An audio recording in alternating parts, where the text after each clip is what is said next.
to me is such an amazing privilege to be able to impact people's lives. Service isn't giving the extra things that we have without even talking to the people that need help. And I remember meeting a 3-year-old boy that was stung by a scorpion on the bottom of his foot and fade in and out of consciousness.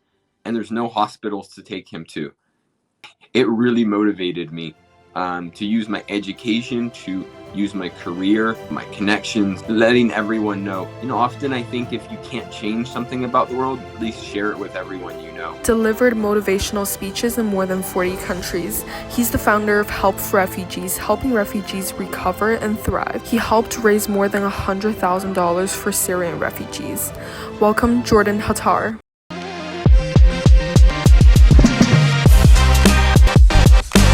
When you talked about how you decided to start Help for Refugees and dedicate your life to that instead of another job that could have earned you a lot more money.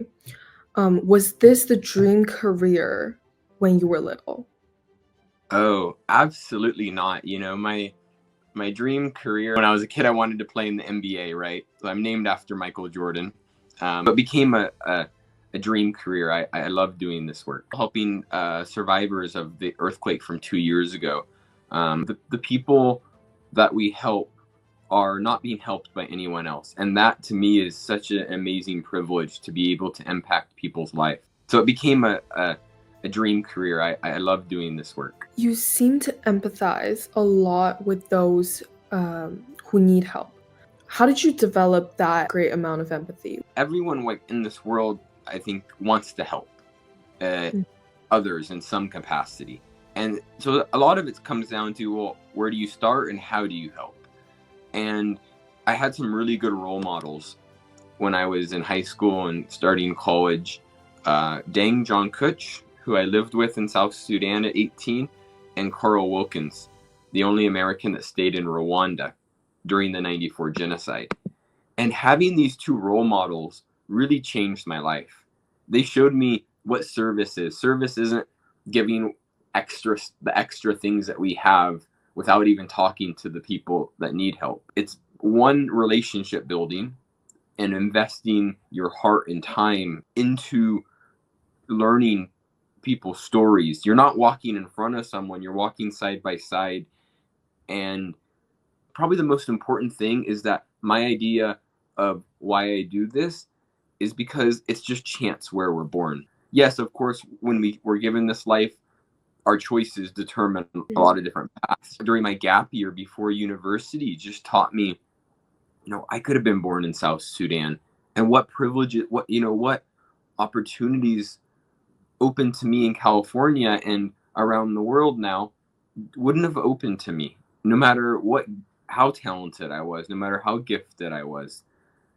And I think that is something that really is at the core of service for me, knowing that it's just chance where we're born and making sure that what we're doing is the biggest need according to the people, not according to this preconceived, idea.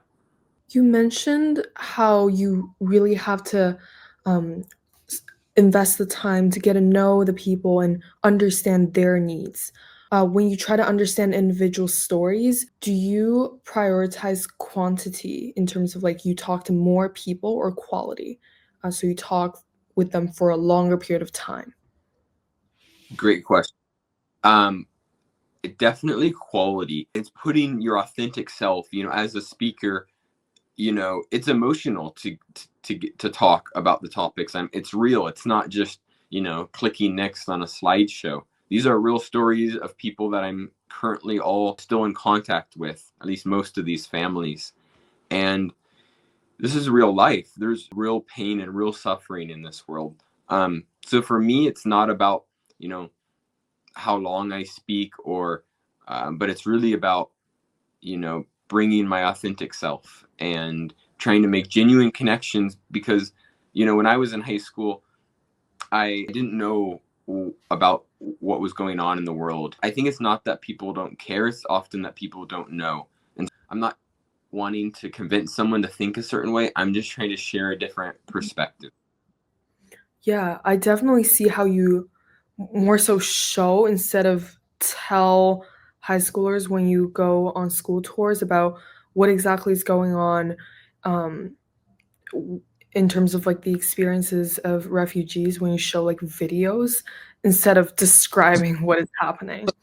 Yeah, And to me, it seems like your gap year was almost like a turning point because you said in high school that you didn't necessarily know what was going on, but in the gap year when you went out and started humanitarian work, was that like when you started to understand more of what was going on?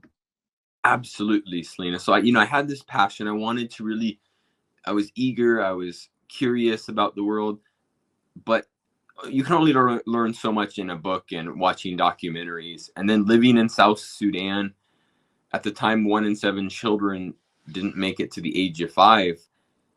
And I remember meeting a 3-year-old boy that was, stung by a scorpion on the bottom of his foot and watching him fade in and out of consciousness.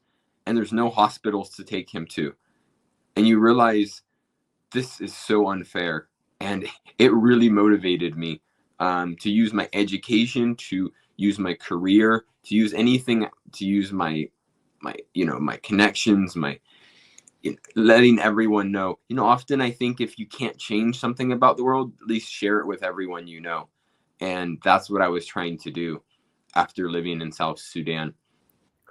With so much time and energy, as well as like money, resources going in to help those people, and I know that you travel a lot to give motivational speeches. How do you cover all the cost of traveling and also the facilities that you need? Yeah, great question. So, I'm completely funded by the schools that I speak in and by donations from people. Um, so donations go towards all the donations we receive go directly to the refugees. And then, my income comes from in-person visits, online visits, and that helps me just, sustain this work because I kind of like created this job. There was no manual, there was no one telling me like how do you do this.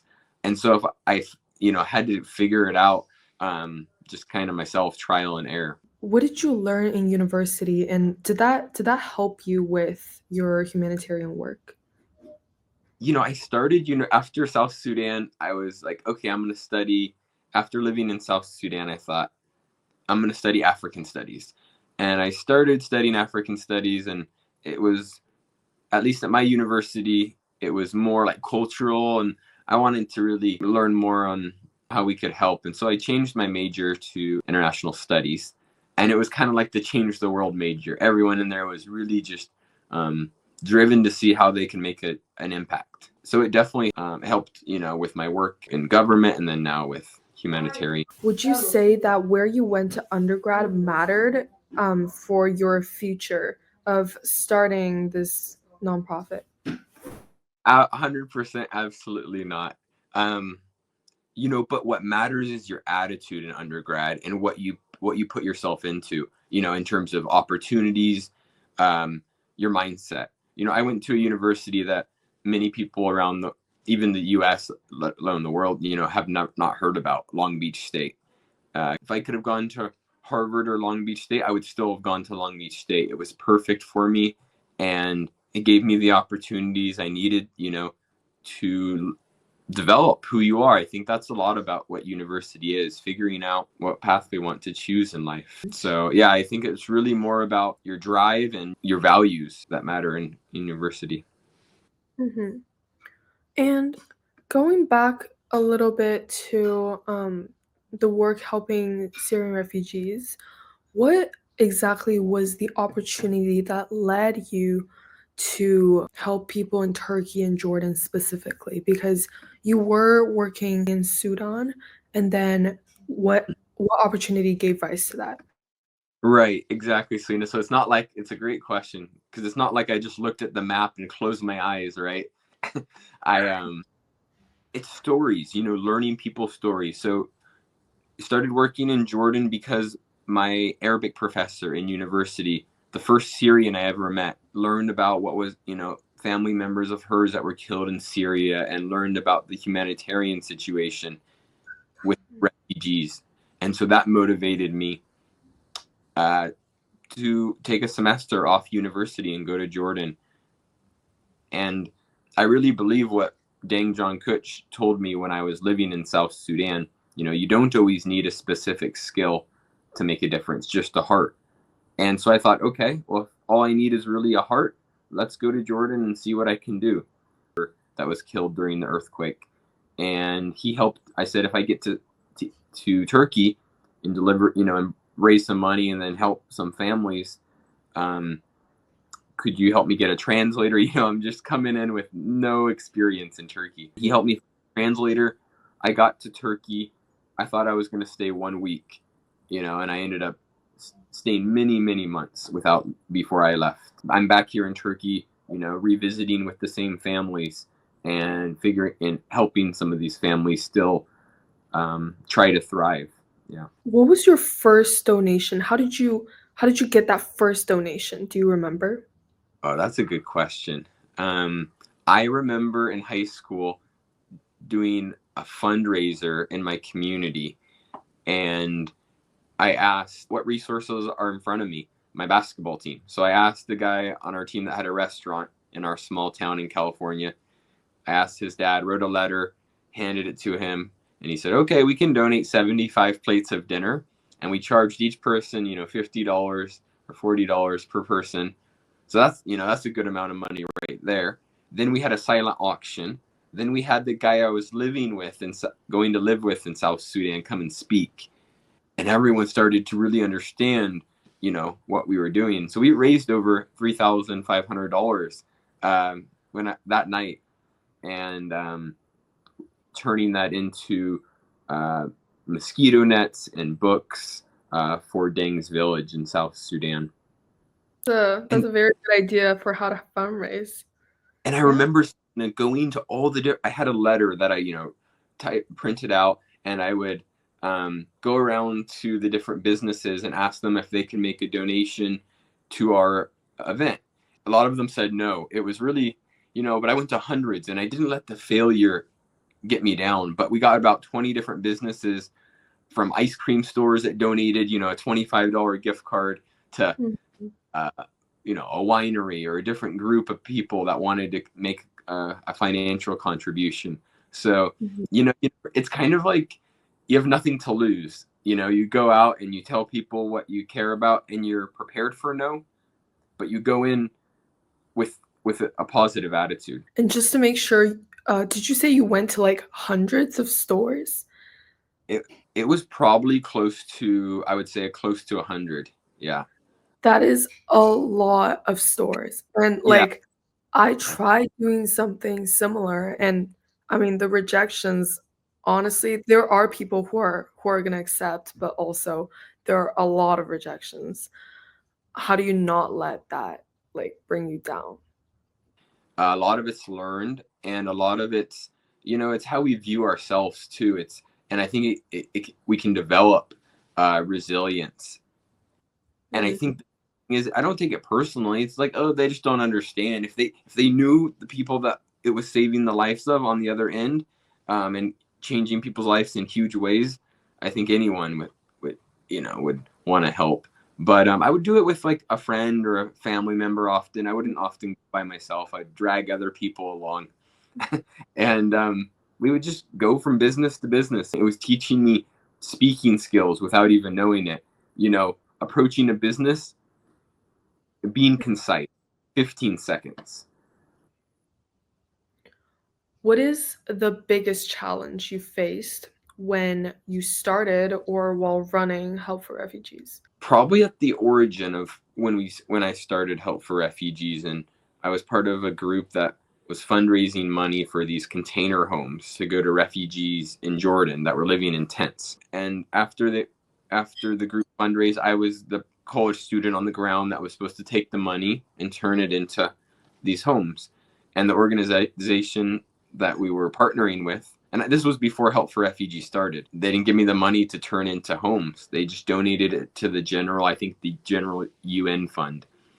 And it was really discouraging because that was not the purpose. And so that motivated me to actually show pictures and videos, kind of like what you said during the presentation, to have evidence to show people this is where your money went. And that was part of the reason I started Help for Refugees. You mentioned that starting Help for Refugees, like along the way, there were mentors who helped guide you.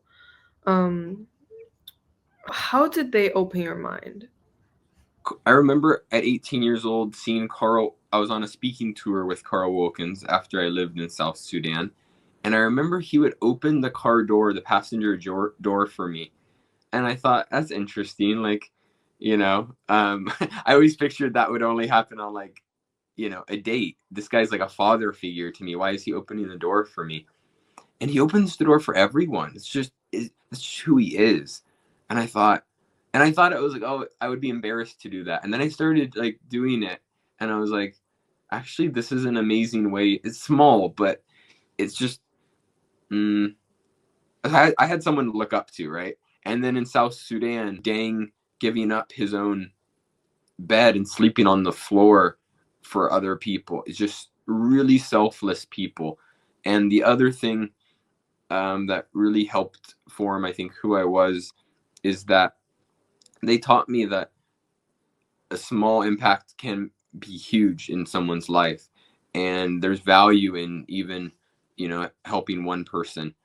And sometimes you have to be a little naive to make a difference in the world. What do you mean by a little naive to make a difference? Can you expand on that?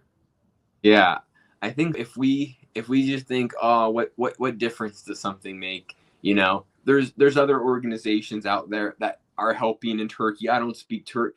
There's a lot of reasons why not to help, right? It's like the story of the Good Samaritan. There's a lot of reasons why not to stop. Mm-hmm. But it's really about flipping the question, like in the story of the Good Samaritan. What will happen if we don't stop? And I think trust is really important. So, I'm not asking for receipts and stuff often, all the time, but I'm helping deliver the stuff. We're getting pictures and videos, of course, later on, when the families are comfortable with that, to document the impact. I remember thinking I could get 50 container homes to the refugee camp when I was 20 years old. That's what I mean by being a little naive. I got 4 container homes, but you aim really high, even if you don't hit where you want, you at least will make some impact. It's about having the vision of what can be done. And who knows, like 50 homes, maybe in the next couple of years, it'll be there. And it was a ripple effect. After students gave 2 homes, high school students, governments from around the world gave 20,000. And I saw that with my own eyes. So the ripple effects, it's not just this idea in my head. I've seen it happen.